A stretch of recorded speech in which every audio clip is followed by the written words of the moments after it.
We have to stand with fervor, with strength, in love. Don't let them throw you off of the center of love, because that's what it's designed to do, to incite you. Don't let it incite you, but stand in the strength of your ancestors. Yeah. If you put Target out of business, we failed. I'm just going to put that out there. Yeah. If we put them out of business, we fail. But if we put justice in business, the 4 things that you've talked about, that's when we're on the right track.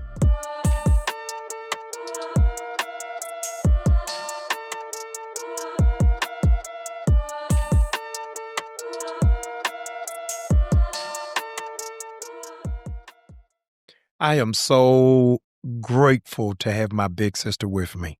I've been waiting a long time for this. A long time. She doesn't even know how she's almost wrecked my life. I have never even told her this story before. Oh, Lord. After I graduated from Morehouse, I went to Duke. And I told them that I want them to create the program. So I'm dead serious. You think I'm joking. I want them to create the program that Bernice King did at Emory. I want to go to law school. This is true. I don't even know why you laughing already. I want to go to law school and I want to go to seminary. They said, this doesn't exist. I said, y'all got to figure out how to get it done. They called to Emory, figured out the curriculum, curated it, especially for me. It didn't even exist. Curated especially for me. I go to law school and I'm in real estate law. First semester. Wow. I said, this is not for me. I walked across campus and withdrew. I said, God, you have my undivided attention. I can't do it. You are an extraterrestrial being. Seriously, I think that people don't know how smart you are, how focused you are, and how disciplined you are to navigate all of the spaces. And a lot of times when you look up to people, you ignore their humanity. And I want to really commend you not for whose daughter you are, but for the woman you are and for the genius that you represent. I appreciate that. No, you're great. Yeah. Do you know the first time I met you? No. Okay. It wasn't at the Georgia World Congress. No. The first time I met you, I was a student at Morehouse. You're not even going to remember it. We're going to have to go to the King Center and find it. Serious. I was a sophomore at Morehouse, and the King Center at that time had some kind of oratorical contest, book scholarship, something at Morehouse. You came to Morehouse with your mother. And we had this oratorical contest for a $1,000 scholarship. And I won. Wow. I don't remember that. Yes. I've been looking for the picture. I can't find the picture. It probably exists somewhere. Your mother was just being gracious and very nice and said to me, young man, you got something on you. My husband would have been proud to hear you. She may not have even meant it. No. But I'm telling you, that thing. Let me tell you something about her. Yes. Let me tell you something about her. So when everything went down with Rodney King, all the LA riots and everything, and then there was a truce call between the Bloods and the Crips. Yes. She connected, through our team with them, went out there, invited them back to the King Center. Wow. And they went through some of the, nonviolence training, did some things with some of the students and even gangs in Atlanta. And the 2 main leaders, Crip, the one who was leading with the Crips on the Crip side and the Blood side. Yeah. My mother literally adopted them like sons. Wow. Instantly. And one of them I'm still in touch with. He's like he's a little younger than me, but, Yep. Yeah, I got it. Little old brother. Charles Rachel. Oh. He's a Cubone. He's not gangbanging anymore, but he's still very connected. But that was my mom. So she meant it. Then I receive it. Somebody out there, whether you're at Morehouse or the King Center, you were a photographer. If you can find this picture, Morehouse may have it. And I'm an Was somebody alumnus. from Morehouse there? Yeah. It was in the King Chapel. No, okay. Yeah. Was somebody from Morehouse? Somebody got to have it. Yeah. This is 1990 or 91. You know, if they had a little bit more time, who could find it? Dean Carter. Yeah, listen. He gonna have to find it. I'm gonna say one thing. Now, let me say this. This may never make the podcast. The next time that I saw you, let's fast forward maybe 10 years. We are at Ray of Hope in the parking lot, and you hand me a cassette tape. And what was it? Butt Naked Jesus.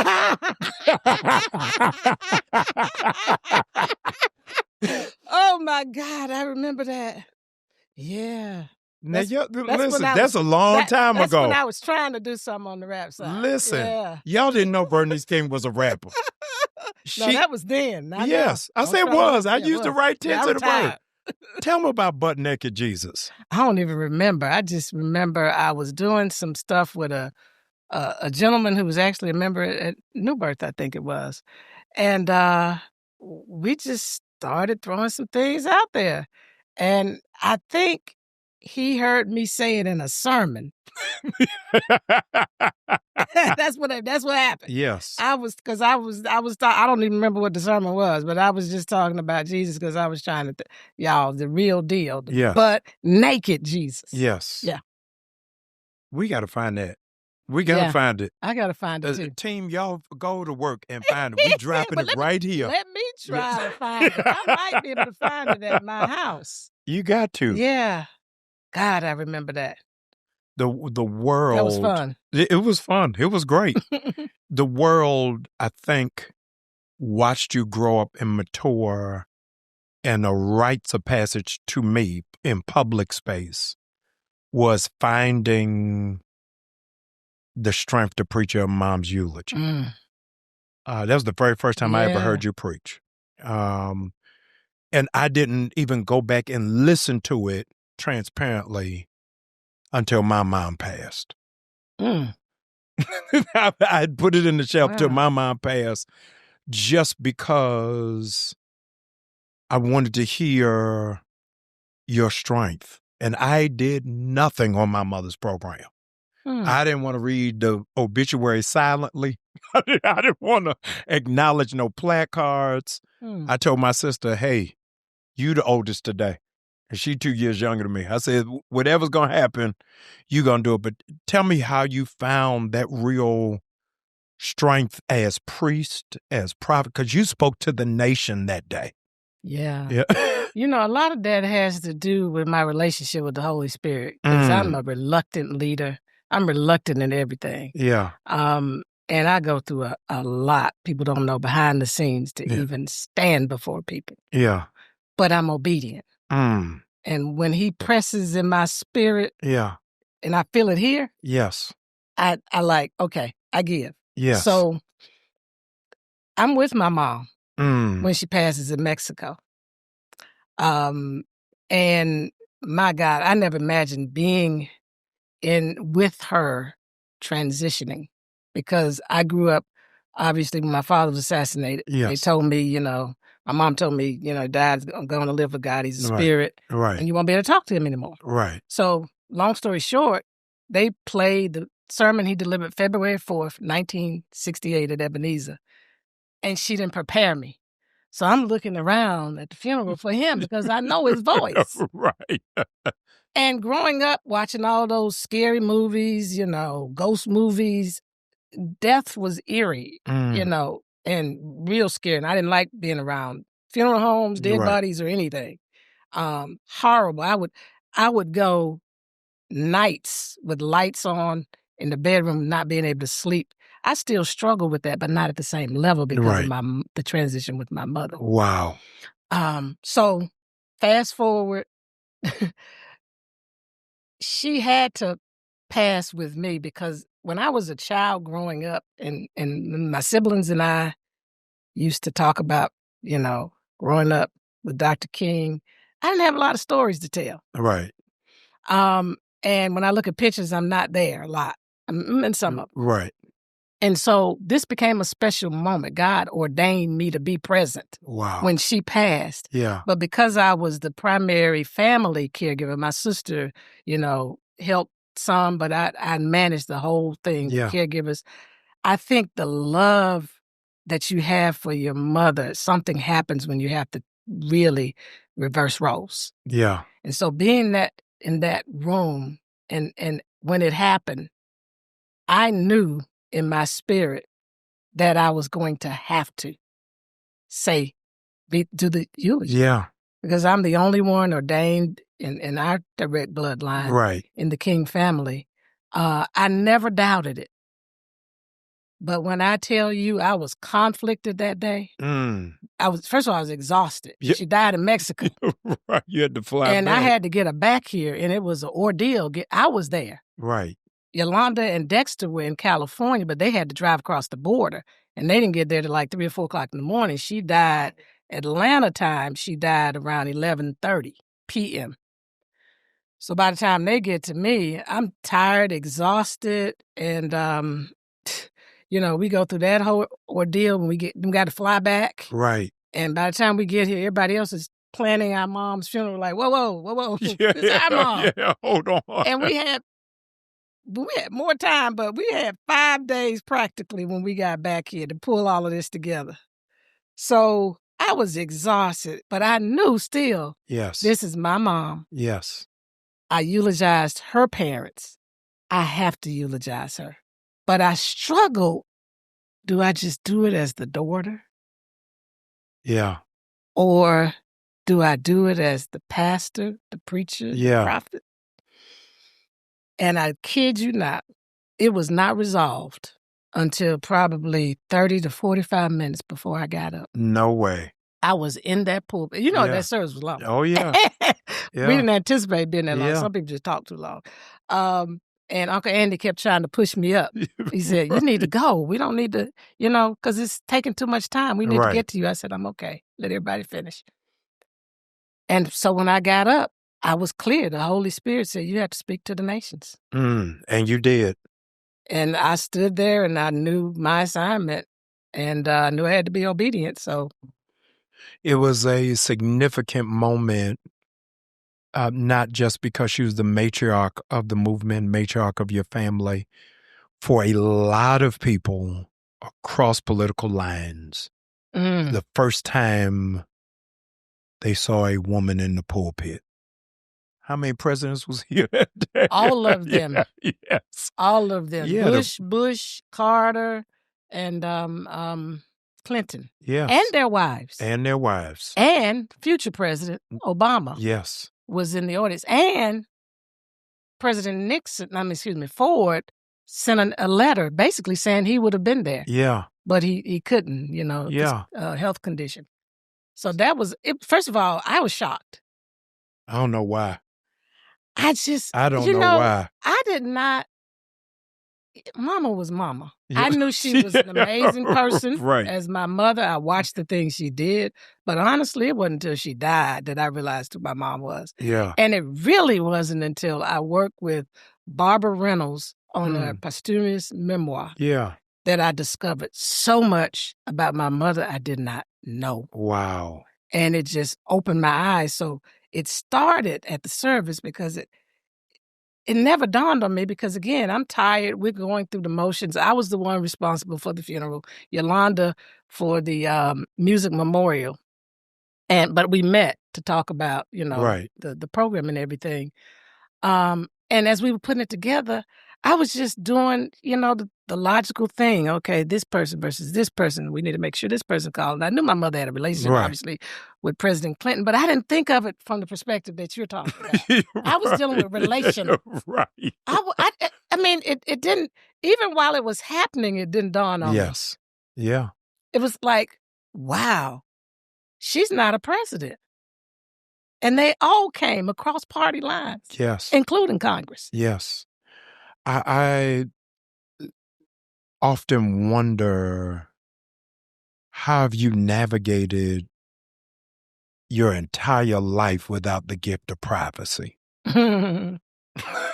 By giving myself the gift of privacy. Tell me how you do. Because no, really. I mean, you were known before the social media age. Yeah. You literally grew up in front of not Black America, America.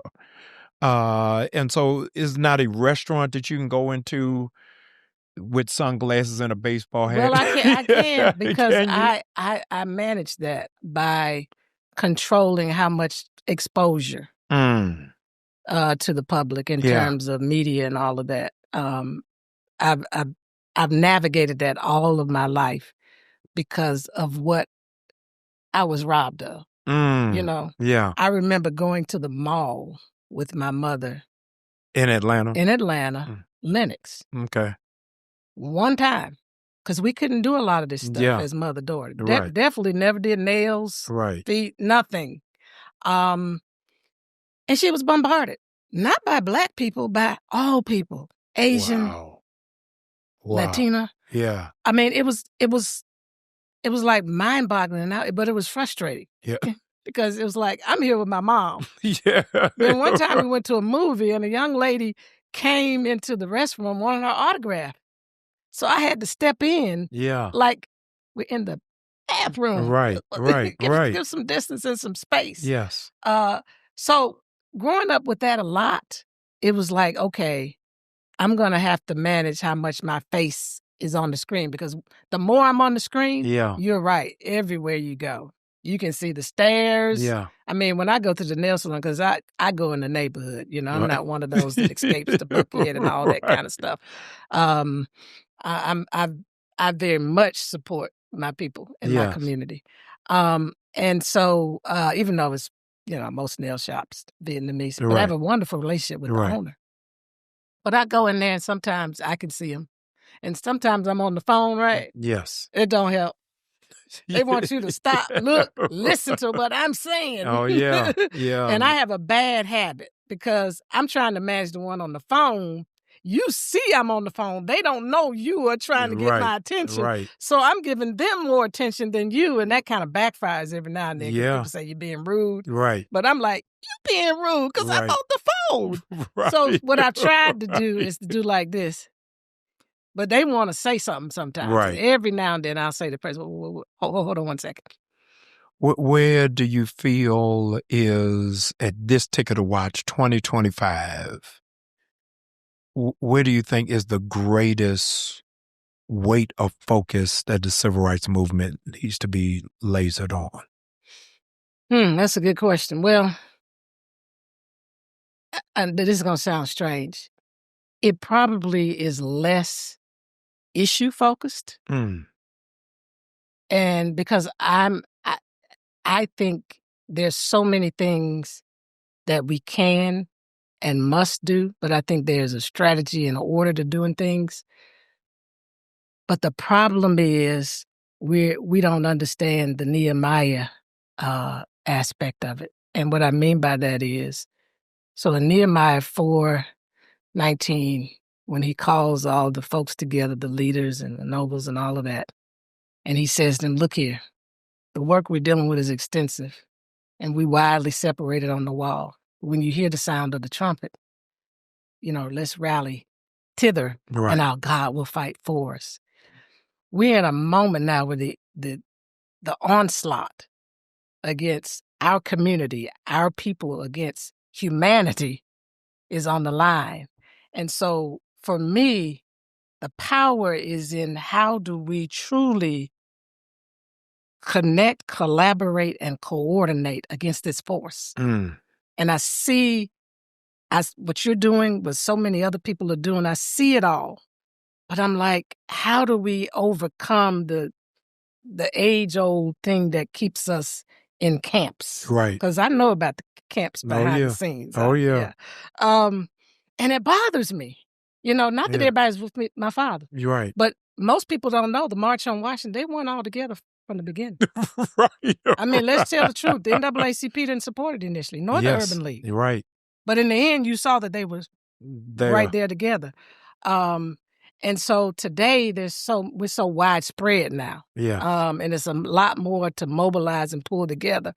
And I just think we have so much strength and power to build something amazing as a community. I think my father was building an infrastructure for the Black community through Operation Breadbasket before he was assassinated.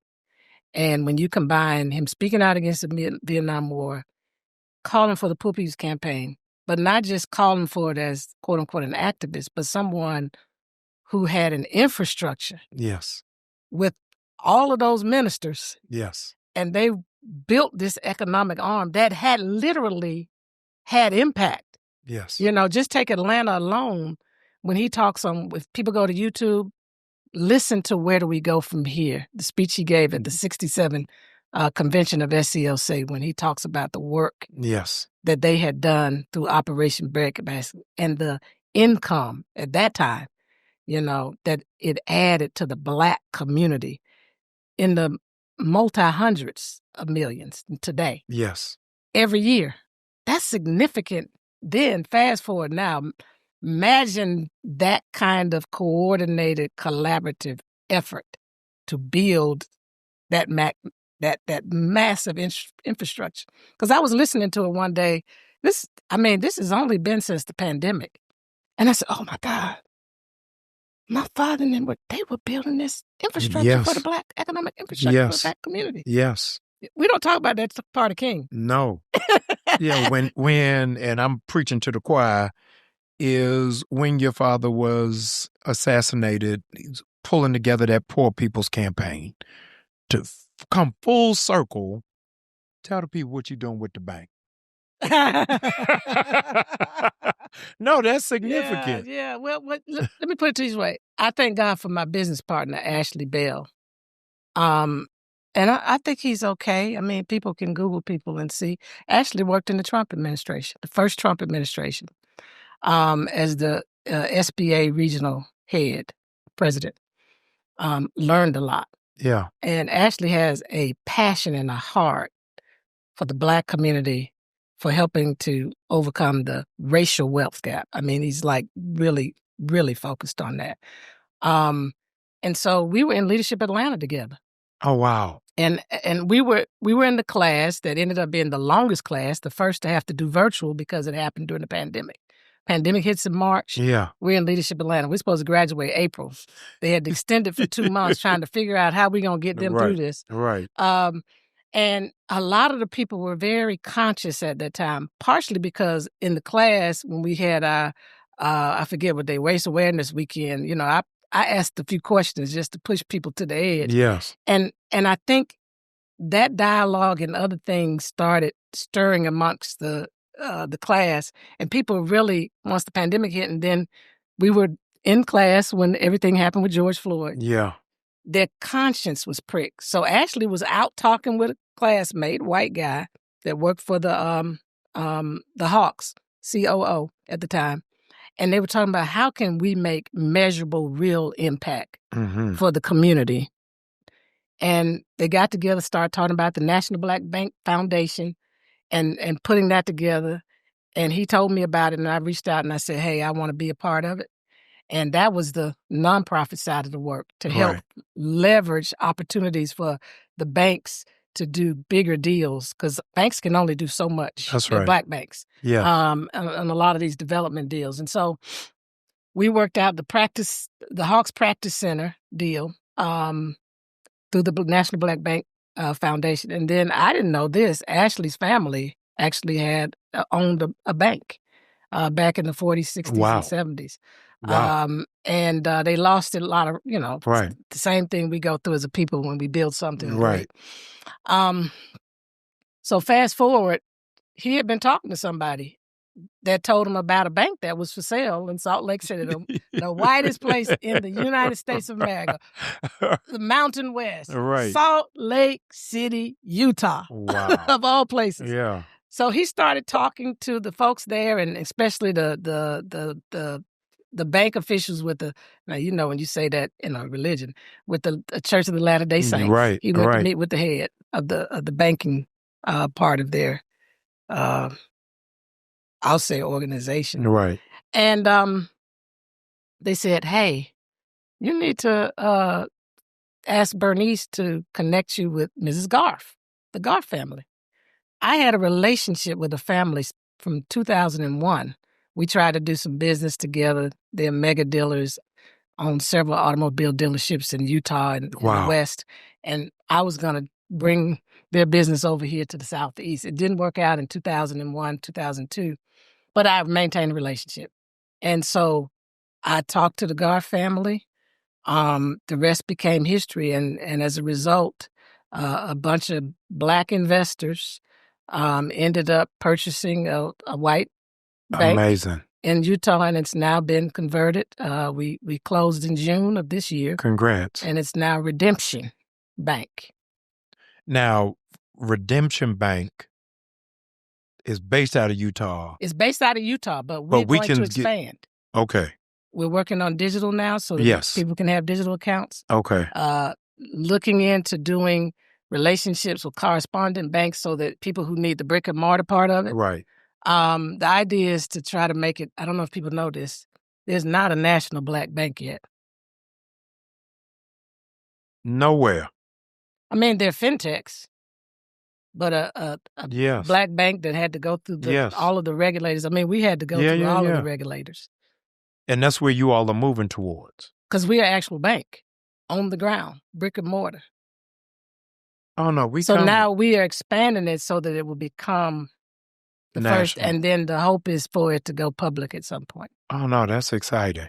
So I'm really excited. My father called for a bank in, as we know the last words he talked about. Right. Told our community to take your money out the downtown banks and put it in the Black banks. Right. My grandfather, Daddy King, his father was one of the initial board members of Citizens Trust Bank. And, as a result of that, when he passed, he gave stock to each one of us, his grandchildren. So I'm still a stockholder of Citizens Trust. Wow. Yeah.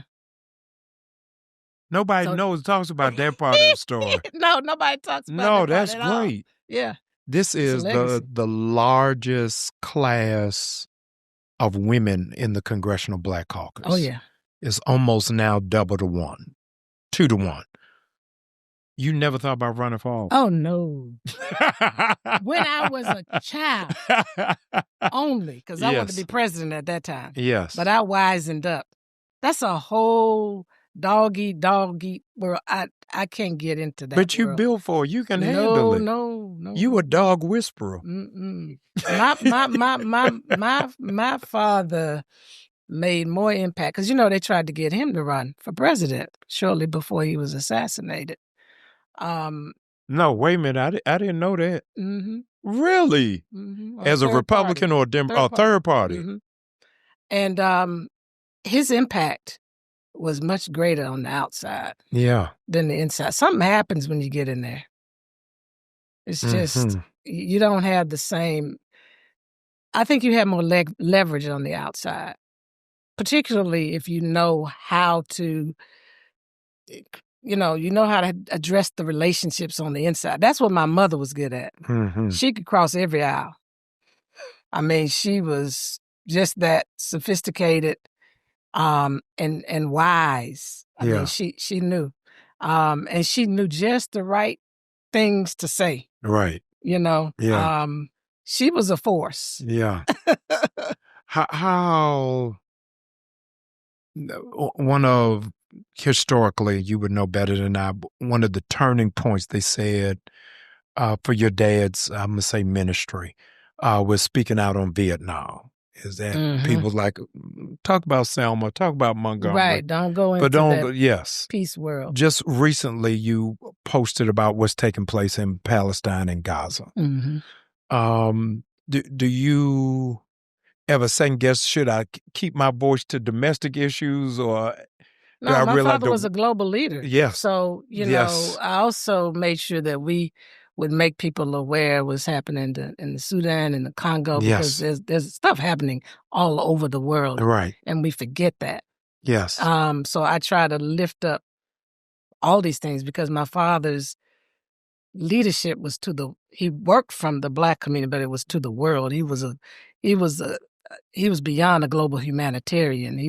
He was a force. He was a prophetic voice to the world. Yes. But he also was one of the most amazing leaders, and we missed that part. I have a friend who literally did her PhD around Daddy's leadership.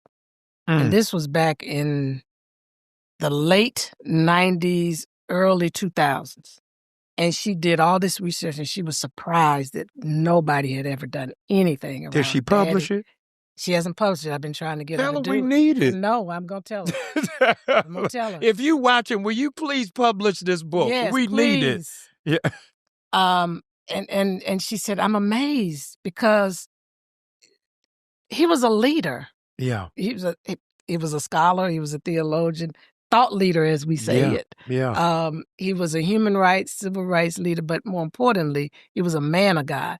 He was a prophet to the world. And so, and my mom.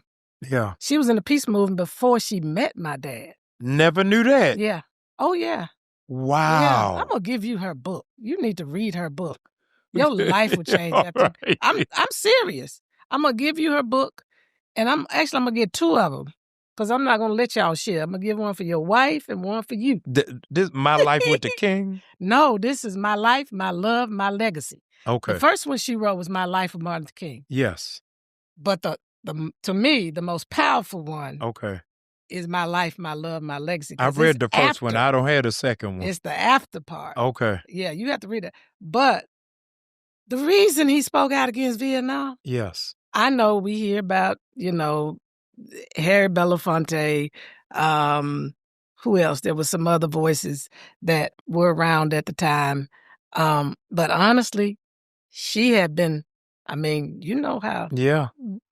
Being married. She had been talking over and over, Martin, we need your moral authority and voice in the peace movement. We need it. And everybody turned on him. That's when cancel culture really started. All of the media, right, the civil rights community that he worked with just turned on him. The SCLC board would not let him take the stance as a member of SCL, as a president of SCLC. So he had to take it as an individual. And the only person who supported him, who was on the board and supported him as an individual, was who's still living, is Reverend Dr. Otis Moss Jr. Wow. And Mother was the one to say, you got to do this. You giving me stuff I didn't know. Oh yeah, that's a lot. You giving me stuff I didn't know. I was just last week. I went to the Smithsonian Museum in D.C. We're trying to galvanize churches to donate in case their funding is siphoned off by the administration. And so much of it, I didn't even know till a week ago, all stuff I didn't know till a week ago Rosa Parks spoke at the March on Washington. I had absolutely no clue. They had a But picture. she wasn't an official speaker, but she spoke. What does that mean? You doing air quotes. What that mean?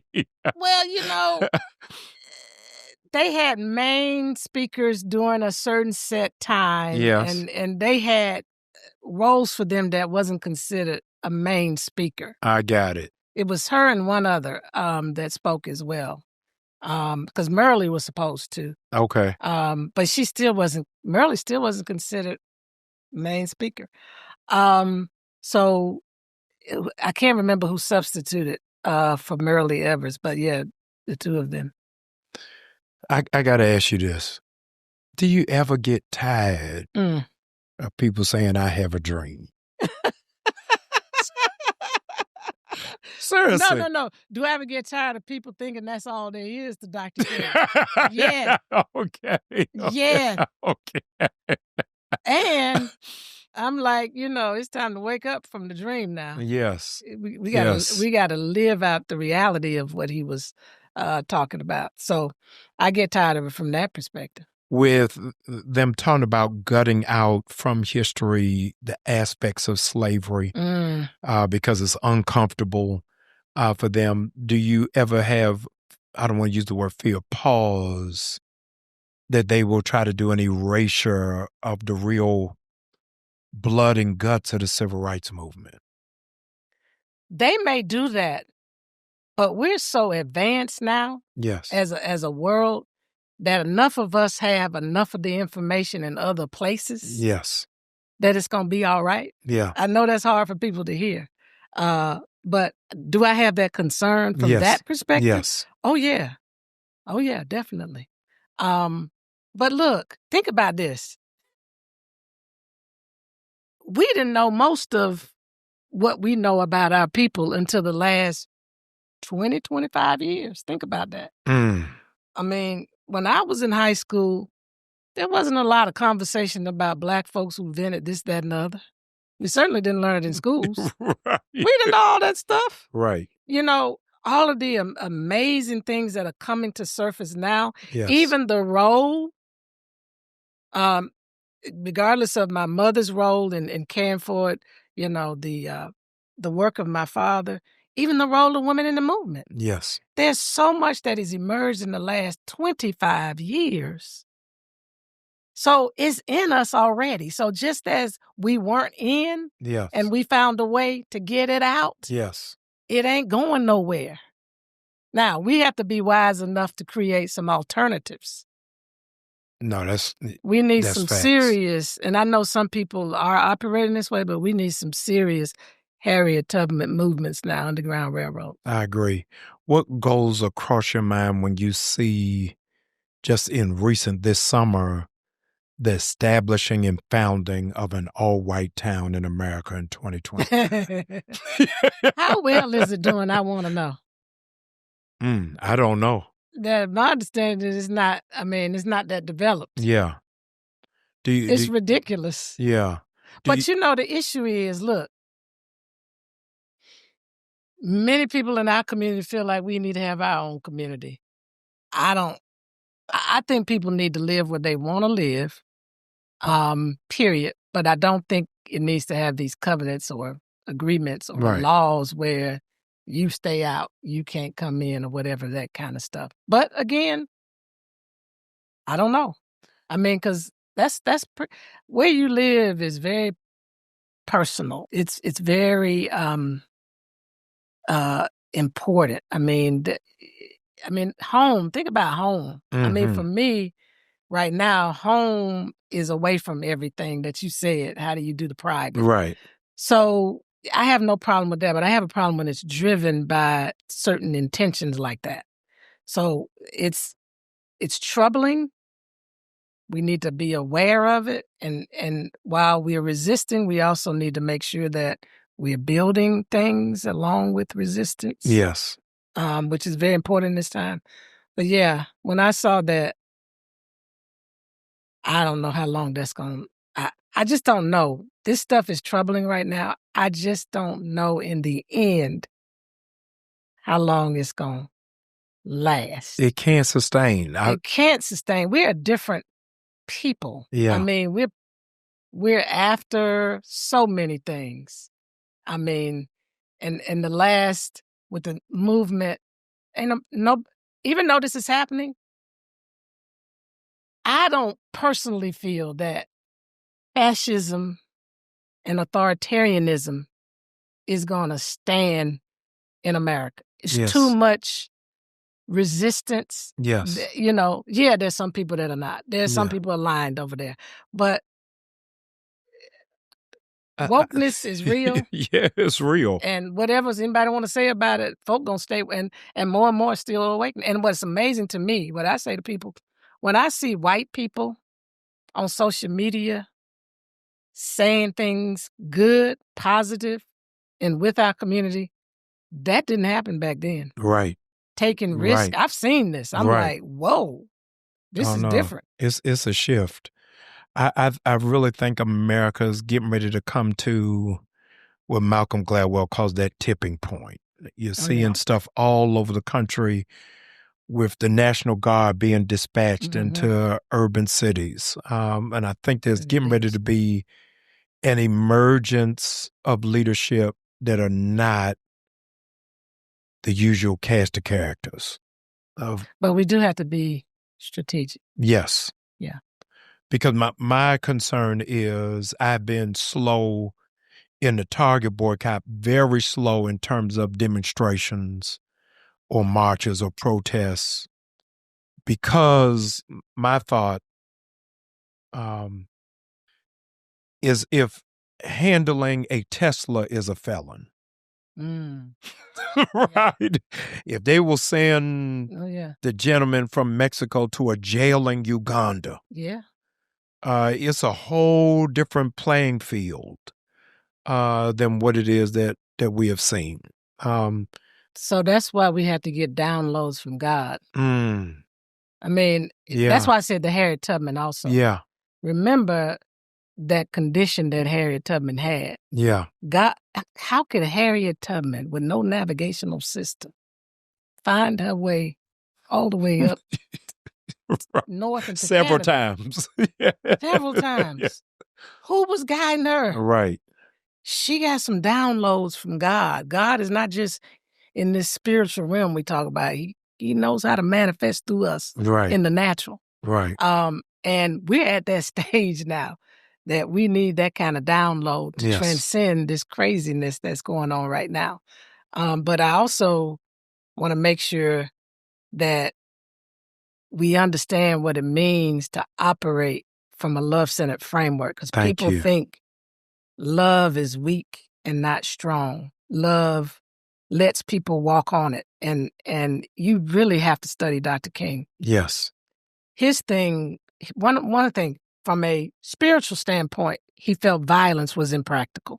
Yes. Because not that's the practical side. From a spiritual standpoint, morally, he could not support violence.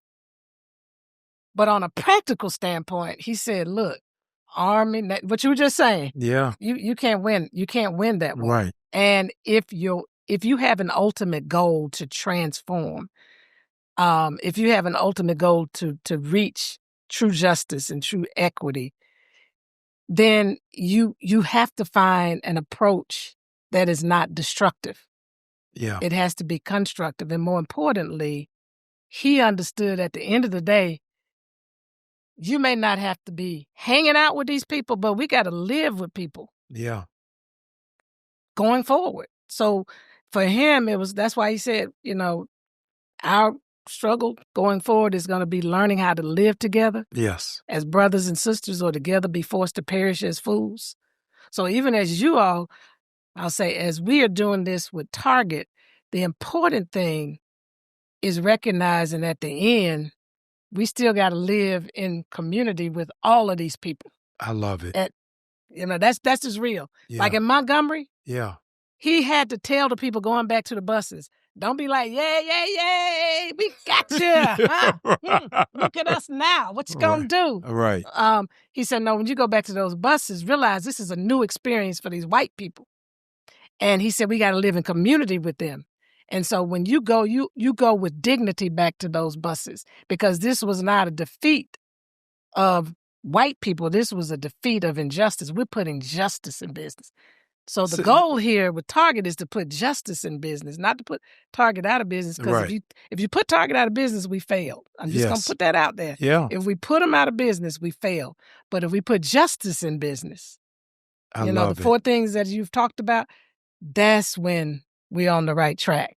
This Buddhist monk made this quote that I loved it. I want to hear your response to it. He said, talking about your dad, he said, nonviolence is a decision that is only made by people who are capable of violence.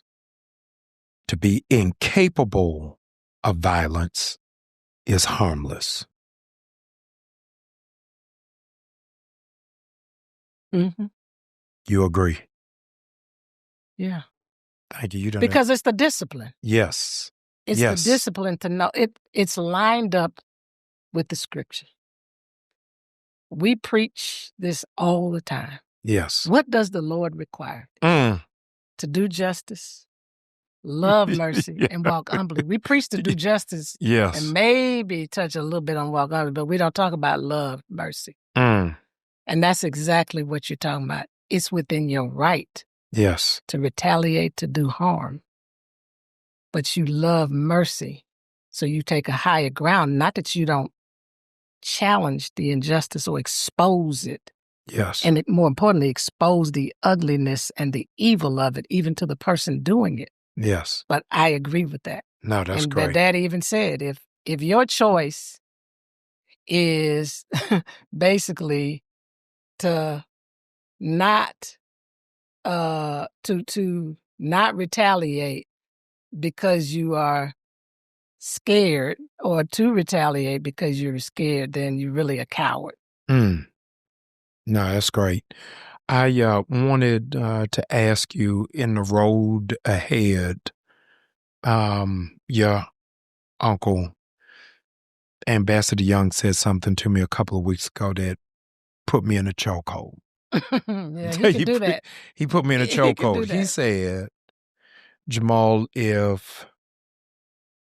hope things will only get as bad as it was. If it gets worse than that, I don't have a frame of reference. Wow. With all that you are seeing in America today, do you think we're going back to what it was, or do you think that it can get worse than what it was? No, I don't think it can get worse. I'm relieved. Because we are different.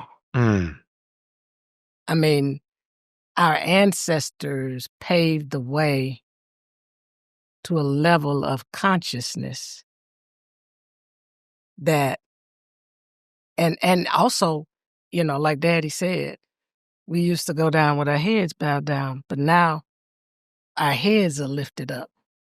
And so a man can't ride your back unless it's bent. We're not bent anymore like that. And so they can't ride our back anymore. So even if, quote unquote, it goes back to some of that, we're not the same people.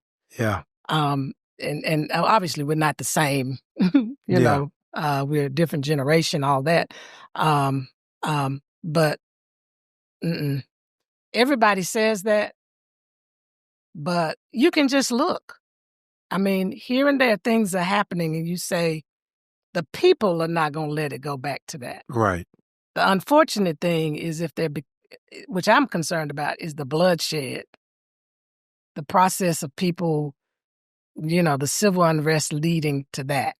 That's what I'm concerned about. Yes. More than anything else. But, what did Harriet Tubman say? I could have freed more slaves. I convinced them that they're slaves. There are too many people that are convinced that going back there ain't the direction. The discipline you talked about in nonviolence. I had this conversation at a college a couple of weeks ago, is that in the civil rights movement, they were trained in it. Oh, yeah. They had mentors, they had teachers. This generation is, meet me down at City Hall at 12 noon. Right. They haven't gone through it. So they need to come to the King Center. That's where we that need to is. Help people, yes, because that's the work that we do. Most people are afraid because they feel like, that's that weak stuff. Yeah, it's not weak. It's very it transcends social justice movements. It really is inside out. Nonviolence changes you before it changes anybody else.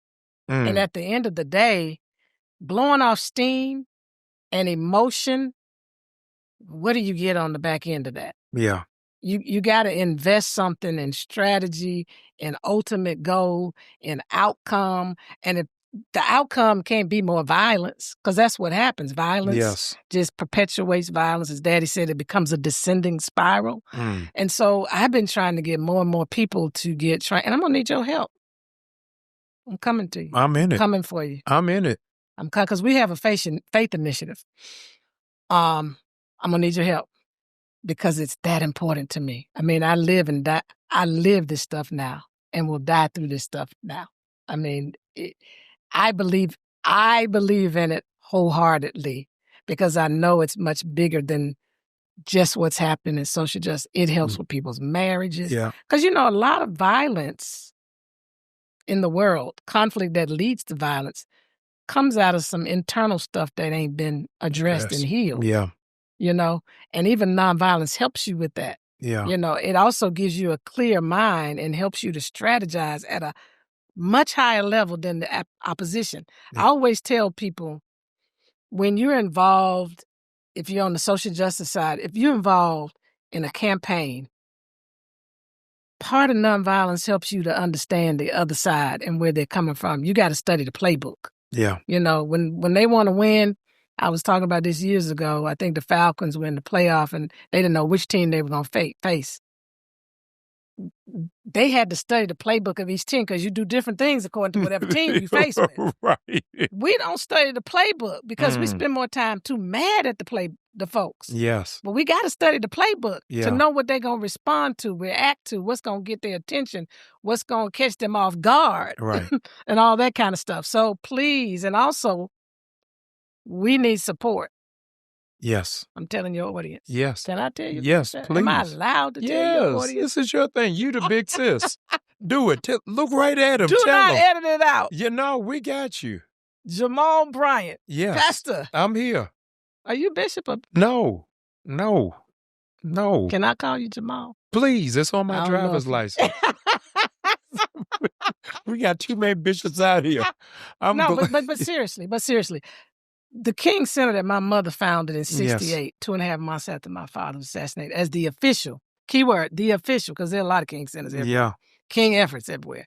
But the official living memorial to the life, work, and legacy of my father. Yes. People come there to pay their respects. That's good. Yeah. That's important. And it needs to continue. Yes. And for that to continue, we got to have support. Yes. A lot of people, especially our people, don't support the King Center. Remember back in the day, everybody was a member of the NAACP, you know. It was in your obituary. You ain't been to a membership. Right. So we need our community. Yes.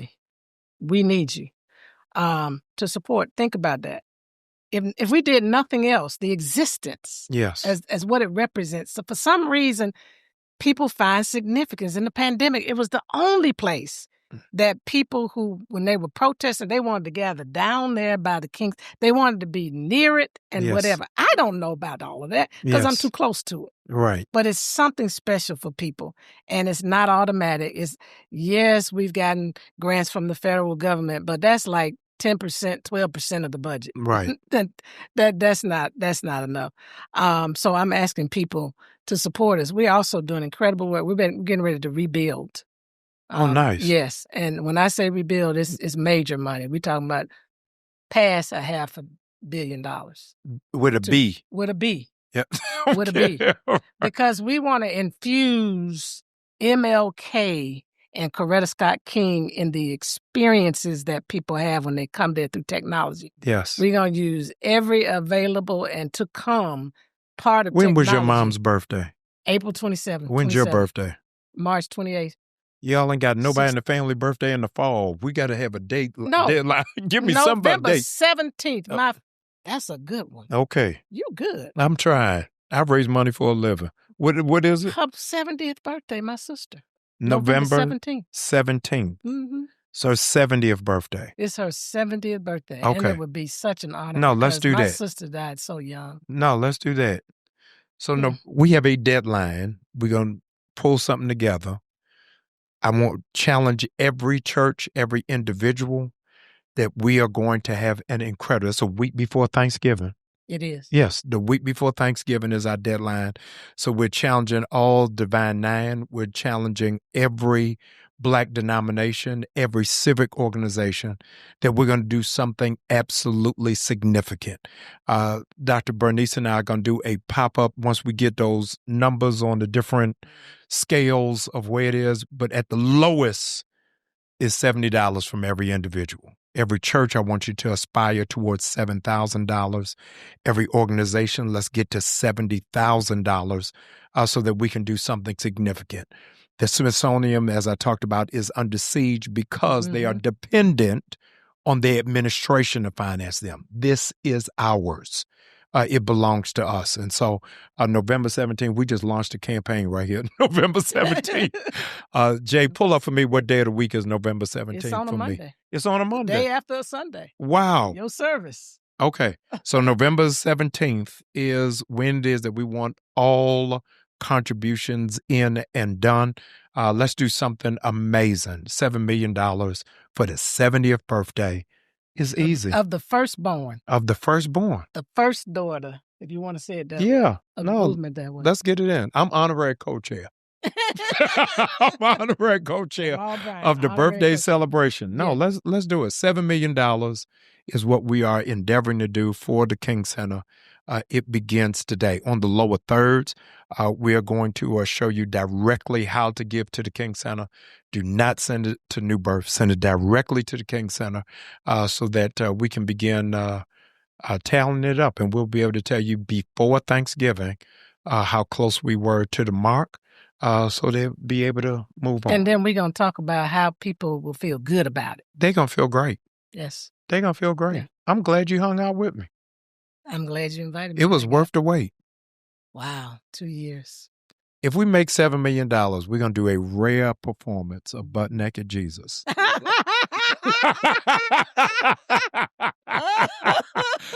Live from the King Center. I want to do this we're getting ready to close, but I want you to say a word in two different realms to people of Chicago, Oakland, Baltimore, D.C., who now have National Guard on their streets. A lot of young people are feeling anxious about what to do. Veterans of the movement are unnerved by the silence that seems to be taking place. But I want you to give just a word or an admonishment to those communities. Well, for me, I have to start from the spirit first. Yeah. Because I don't want us ever, ever, ever to forget that God is very present with us, even in the darkest times. Yes. I remember my mother saying so often to me, baby, the darkest hour is always before the dawn. So when you look back just through generations of time, our ancestors, and this transcends even race. Our ancestors faced some very dark, difficult times. I talked earlier about Harriet Tubman. I mean, look at it's not even life, but look at the way she had to live, but yet she was determined to get free and to free her people. She didn't give up on that. Yeah. Regardless of what she was faced with, they sent everything after her, but she trusted in God as her compass. And we have to stand with fervor, with strength, in love. Don't let them throw you off of the center of love, because that's what it's designed to do, to incite you. Don't let it incite you, but stand in the strength of your ancestors. Yes. Because they didn't do the things that they did for us to sit back and allow these things to happen. So we have to withstand it, center ourselves in love, and recognize if we do that and we do it collectively, you don't need everybody. That's right. Let me dispel some things. That March on Washington, though, that wasn't the movement. Those were people who came to support the core of the movement. Right. It was a small group of people, a critical mass, though, that made the difference. And so you may be amongst that critical mass. You're making the difference. Don't worry about who's not in it yet, but have the right posture, because more and more will stand with you and join you. And we're going to get through this thing, because that's right. God has not brought us to this point. And I know y'all say, God, God, God, God. Trust me. You just have to study history. We're not exempt. My mother said it best. She said, struggle is a never-ending process. Freedom is never really won. You earn it and win it in every generation. So you be a champion for change. Let's win this victory. Let's stand up for what's right, what's true, what's just.